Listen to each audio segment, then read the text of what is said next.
The gentleman in the elevator now is a candid star. These folks who are entering, the man with a white shirt, the lady with a trench coat, and subsequently one other member of our staff will face the rear.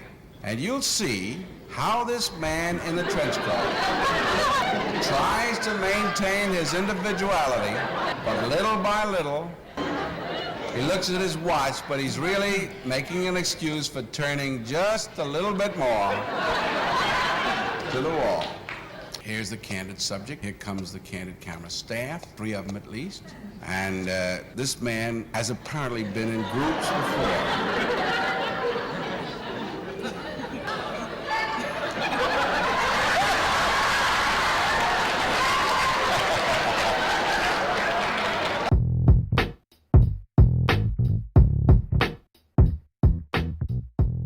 And just Google what is groupthink. The practice of thinking or making decisions as a group in a way of discouraging creativity or individual responsibility. In that bottom corner, they're literally in a circle. We see those people in the top right with that question mark above it, and this just seemed like the visual that kind of applied to me. Like, okay, we're all going to kind of do this in the same way. So it removes individual responsibility in a way, even if you're all trying to help each other improve. Inhibits from uncovering a better truth, because we're all kind of stuck in one module where we're sourcing from the whole. Makes people conform or helps people feel comfortable, like you want to be uncomfortable.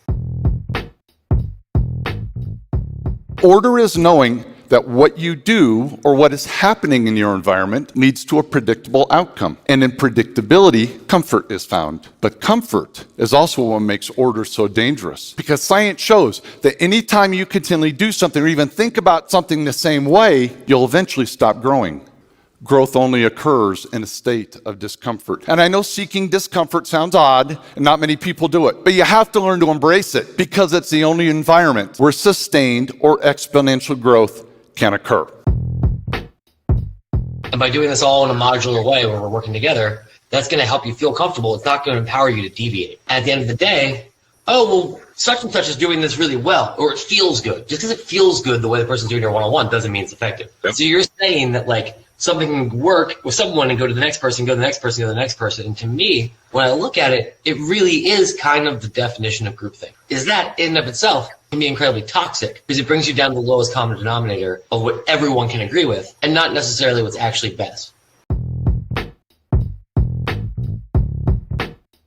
For me, I'd rather have everybody speak up, everybody have their own ideas voiced out, try to stay away from that groupthink mentality. The more ideas we have, the more possible solutions we have for a particular problem. We are growing, we are trying to innovate ourselves. The best thing to do that is if everybody contributes. Since our goal is to continue pushing forward and, part of our core value is speaking up, groupthink is a disadvantage since we're encouraging not just the success managers, not just the leaders, but also our teammates to speak up. Groupthink is something that we have to slowly get rid of. How can we curb groupthink in our teams? I think we should also start practicing in our daily lives, being honest. Like, just blatantly say, if I cannot understand this topic, or can you repeat that question again? I mean, being honest it sounds very simple, but then it takes a lot of guts, to be honest. If there's an important